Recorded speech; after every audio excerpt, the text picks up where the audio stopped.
morning.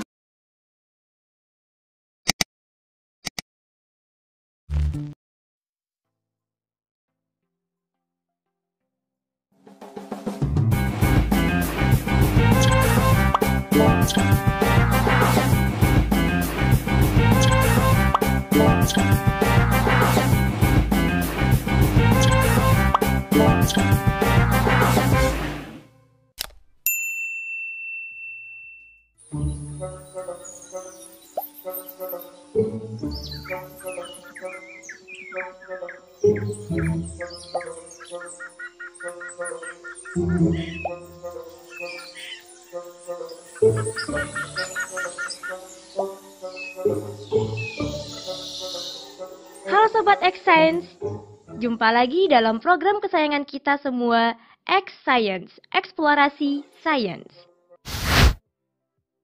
Nah, hari ini teman-teman kita mendapatkan tugas dari sekolah untuk membuat prakarya rantai makanan. Tugasnya adalah menempatkan pilihan hewan-hewan ke dalam kotak-kotak agar menjadi susunan rantai makanan yang tepat.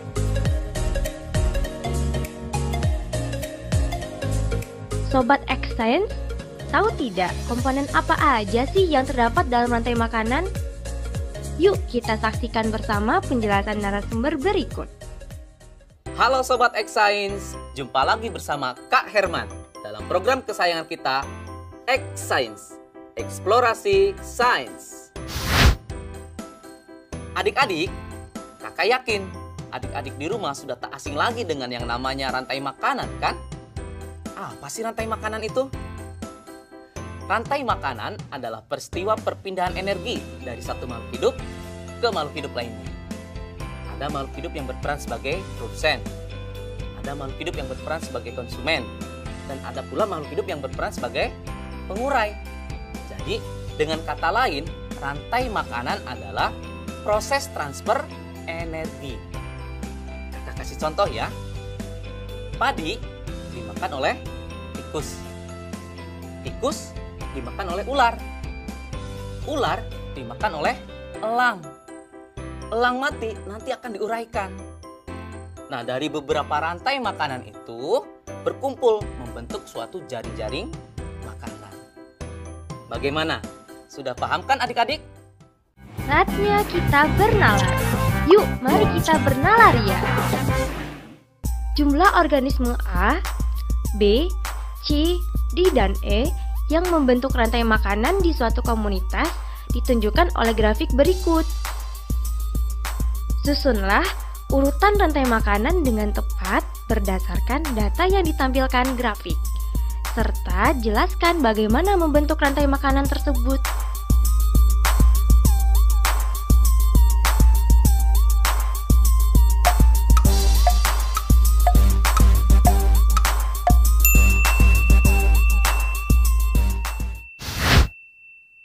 Sobat X Science, bagaimana? Bisakah kalian menjawabnya? Mari kita coba untuk menjawab pertanyaan tadi ya. Dalam keadaan seimbang, jumlah produsen tentunya harus paling banyak dibandingkan dengan yang lainnya. Kemudian diikuti oleh konsumen tingkat 1,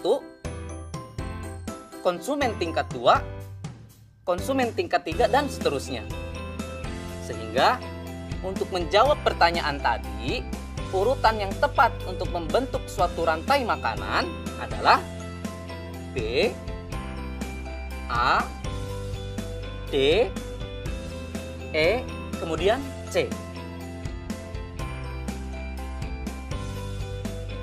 Jadi adik-adik sudah mengerti kan dengan apa yang namanya rantai makanan? Mari kita ulang kembali. Apa sih rantai makanan itu? Rantai makanan adalah peristiwa transfer energi dari satu makhluk hidup ke makhluk hidup lainnya dengan urutan tertentu.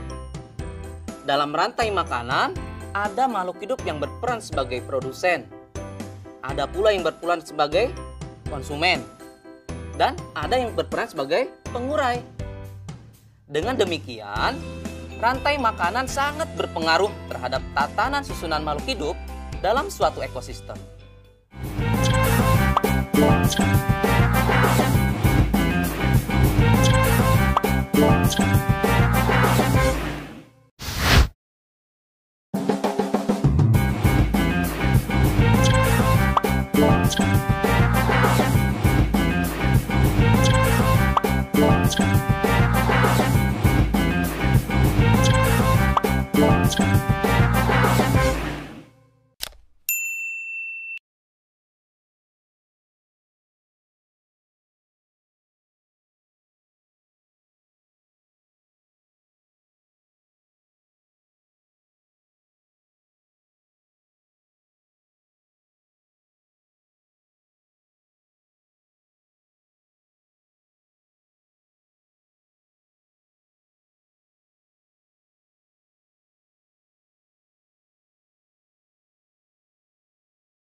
Teman-teman, kan kita dapat tugas tuh dari Bu Guru. Kita suruh nentuin konsumen sama produsen. Kira-kira yang mana ya? Kalau produsen itu makanan rusak, itu rumput. Kalau konsumen itu hewannya itu rusak. Kalau rusak itu makanannya berarti rumput. Nah, kalau rusak di hutan bisa dimakan harimau nggak ya? Kayaknya bisa deh. Kayaknya bisa dah. Soalnya rusa itu kan dagingnya harimau kan makannya daging.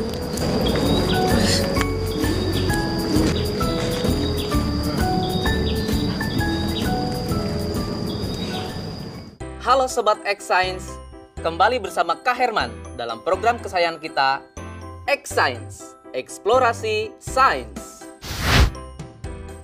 Adik-adik, kalian pasti penasaran kan bagaimana hubungan interaksi yang terjadi dalam jaring-jaring makanan?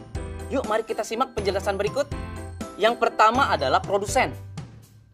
Produsen adalah makhluk hidup yang dapat membuat makanannya sendiri dengan bantuan sinar matahari. Prosesnya dinamakan fotosintesis. Wah, indah sekali ya alam Indonesia ini. Dengan begitu banyaknya hutan yang ada di Indonesia. Yang kedua, konsumen tingkat 1. Komponen pada konsumen tingkat 1 ini diisi oleh binatang. Biasanya adalah binatang herbivore yang memakan organisme autotrof yang tropiknya rendah. Karena termasuk dalam kelas heterotrof, maka konsumen tingkat 1 ini tidak dapat membuat makanannya sendiri dan bergantung pada produsen. Contoh binatang herbivore yang ada di hutan adalah rusa.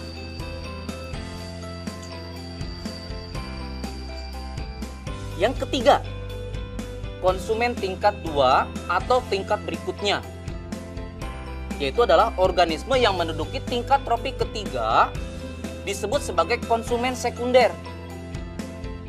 Diduduki oleh hewan pemakan daging atau karnivora. Contoh dari organisme ini adalah serigala, harimau, ular, elang, dan masih banyak lagi. Posisi dari konsumen tingkat 2, tingkat 3, dan tingkat seterusnya bukanlah akhir dari jaring-jaring makanan. Sebab ketika nanti mati, tubuhnya akan diuraikan menjadi mikroorganisme yang akhirnya akan diserap oleh tanah. Yang terakhir, yaitu pengurai. Organisme ini bertugas menguraikan tubuh hewan yang sudah mati menjadi zat yang dibutuhkan oleh tanah. Fungsi dari komponen ini sangat berharga bagi kesuburan tanah. Proses rantai makanan akan berulang, di mana unsur yang telah diuraikan tersebut akan dimanfaatkan oleh tumbuhan untuk membuat makanan melalui proses fotosintesis. Contoh dari pengurai adalah jamur, bakteri, dan hewan kecil seperti cacing tanah atau belatung juga termasuk ke dalam pengurai. Saatnya kita bernalar. Yuk, mari kita bernalaria. Saatnya Sobat Exchange menjawab pertanyaan nalaria berikut. Fatir sedang mengerjakan soal pekerjaan rumah tentang rantai makanan dan jaring-jaring makanan. Berikut ini adalah bagan jaring-jaring makanan yang ditampilkan salah satu soalnya. Pada jaring-jaring makanan tersebut, berapakah jumlah organisme omnivora?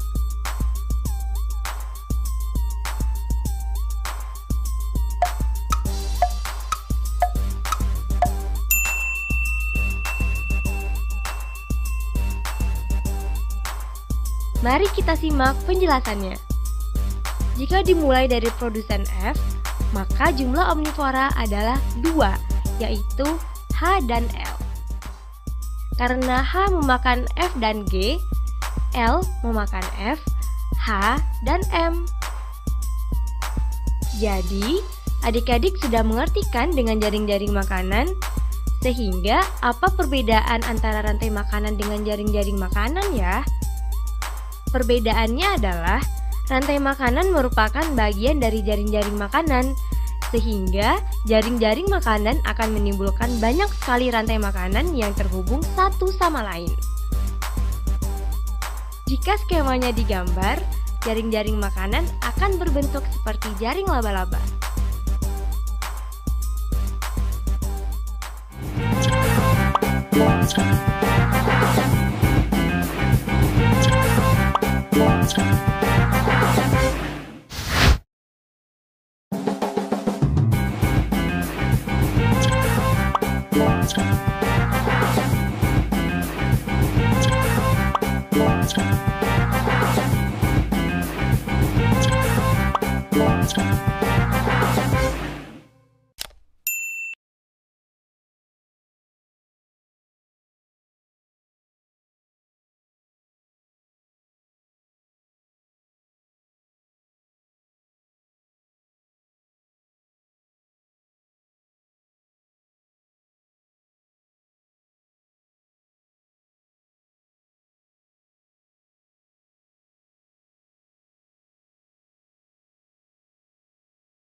Kita membutuhkan alat dan bahan sebagai berikut.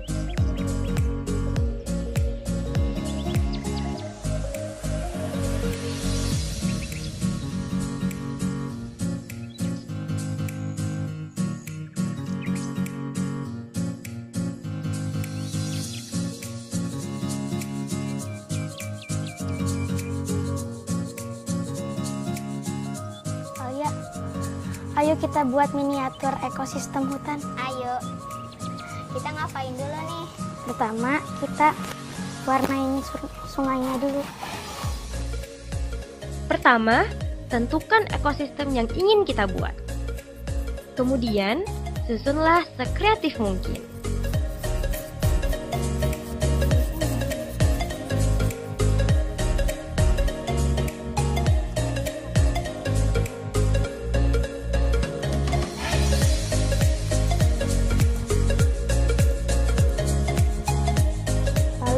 Taruh gambar kodok. Berikutnya, susunlah ornamen-ornamen miniatur hewan dan tumbuhan yang mendiami ekosistem tersebut. Adik-adik tunggu dulu. Sebelum kita masuk ke tahapan meletakkan ornamen hewan dan tumbuhannya, adik-adik harus tahu dulu nih, bagaimana hubungan interaksi makhluk hidup dalam suatu habitat yang mendiami suatu ekosistem. Pertama, hubungan mutualisme. Mutualisme adalah bentuk hubungan antar makhluk hidup yang saling menguntungkan satu sama lain. Contohnya adalah bunga dengan kupu-kupu. Mengapa sih bunga dan kupu-kupu disebut saling menguntungkan? Karena kupu-kupu membantu penyerbukan bunga, sedangkan bunga menyediakan nektar dan sari-sari makanan yang dibutuhkan oleh kupu-kupu. Yang kedua, parasitisme. Apa itu parasitisme? Parasitisme adalah bentuk hubungan yang merugikan yang dialami oleh salah satu organisme makhluk hidup, sedangkan yang lainnya diuntungkan. Apa sih contohnya? Contohnya adalah benalu dengan tumbuhan inangnya. Benalu dapat mengganggu keberlangsungan hidup inangnya. Bahkan dapat mengakibatkan inangnya tersebut mati. Hal ini disebabkan karena benalu tumbuh dan berkembang dengan mengambil zat-zat makanan yang bersumber pada inangnya. Sehingga tumbuhan inang tersebut akan kekurangan nutrisi pada pertumbuhan. Berikutnya yang ketiga adalah komensalisme. Komensalisme merupakan hubungan antar organisme. Salah satu diuntungkan, namun yang lainnya tidak dirugikan dan tidak pula diuntungkan. Contohnya, ikan ramora kecil yang menempel pada ikan hiu. Bagaimana sih hubungan antara ikan ramora kecil dan ikan hiu? Ikan ramora akan selalu mengikuti dan berlindung di bawah tubuh ikan hiu. Sehingga ia akan mendapatkan keuntungan berupa perlindungan dan makanan yang berasal dari sisa-sisa makanan dari ikan hiu. Sedangkan pada pihak ikan hiu tidak mendapatkan kerugian dan keuntungan apapun dari perilaku ikan ramora tersebut. Nah, bagaimana Sobat Xsense? Sudah siap untuk lanjut ke tahap berikutnya? Yuk, mari kita pasang ornamen tumbuhan dan hewannya dengan memperhatikan hubungan interaksi makhluk hidup di dalamnya. Setelah itu kita taruh tanaman seperti ini. Ini kan ada pohon. Hewan yang memakan pohon ini, rumput ini yaitu zebra, kerbau.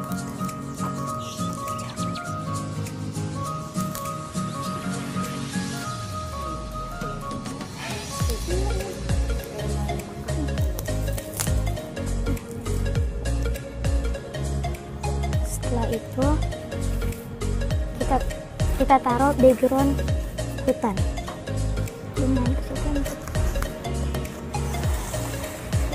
Setelah itu pastikan di sana terjadi hubungan yang setimbang dalam interaksi ekosistem yang kita buat. Dan jangan lupa ditempelkan burung elang.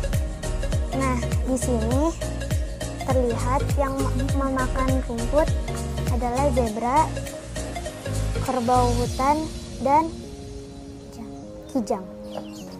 Nah, hewan yang memakan daging di sini ada serigala dan elang. Ada cacing di bawah pohon yang sudah busuk. Dan miniatur ekosistem telah selesai kita buat. Mudah kan membuatnya? Selain membuat belajar menjadi menyenangkan, dengan membuat miniatur ekologi ini dapat meningkatkan kreativitas dan daya imajinasi kita loh sobat.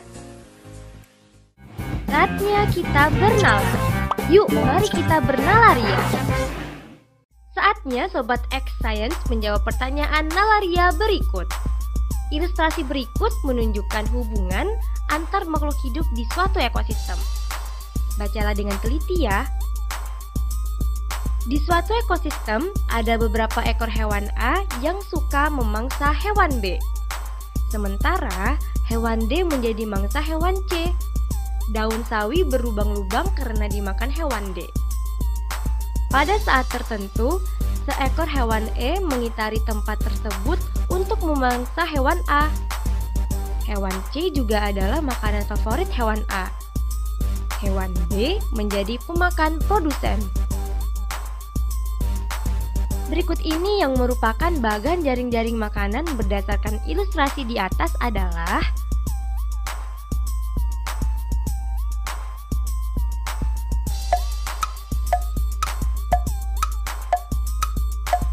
apakah sudah ada yang bisa menjawab? Jawaban yang tepat adalah jawaban C. Karena soal ini perlu bernalar, maka kita harus mencari dahulu nih produsennya. Produsen di soal ini adalah daun sawi. Daun sawi dimakan oleh B dan D, sedangkan D dimakan oleh C. Kemudian pada soal dituliskan C dan B dimakan oleh A. Namun A bukan konsumen tingkat akhir karena A dimakan oleh E. Dari penjelasan tersebut, kita dapat mencocokkan jawaban dengan pilihan yang sesuai, yaitu pilihan C. Dan dapat disimpulkan terbentuklah jaring-jaring makanan dengan dua rantai makanan pada ekosistem tersebut. Gimana, mudah bukan belajar sains? Sampai jumpa pada eksplorasi sains berikutnya.